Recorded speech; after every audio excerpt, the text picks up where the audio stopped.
Comer also wants to get his hands on the visitor logs from Biden's Delaware residence from Inauguration Day to present. And part of his reasoning is that he says the Biden administration has not been fully transparent throughout this process, noting that the administration did not reveal the discovery of these documents shortly before the November election. And we actually just got a response from the White House counsel's office to calls from some Republican lawmakers like Chairman Comer asking for more information related to these classified documents, including potentially visitors' logs to his Wilmington home. The White House counsel's office saying there are no visitors' logs.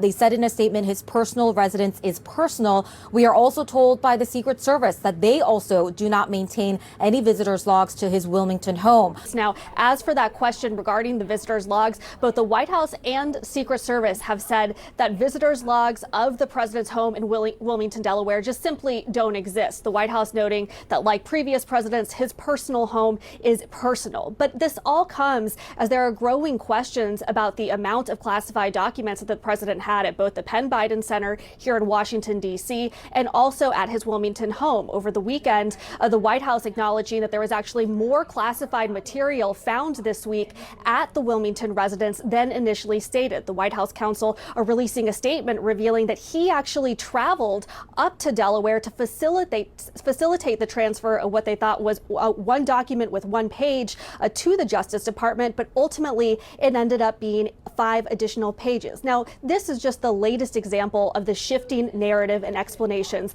that we've gotten from this White House. Well, to that point, Evan, in terms of the legal issues, these latest documents that we've learned about, are there any new legal questions that come along with them that we know of?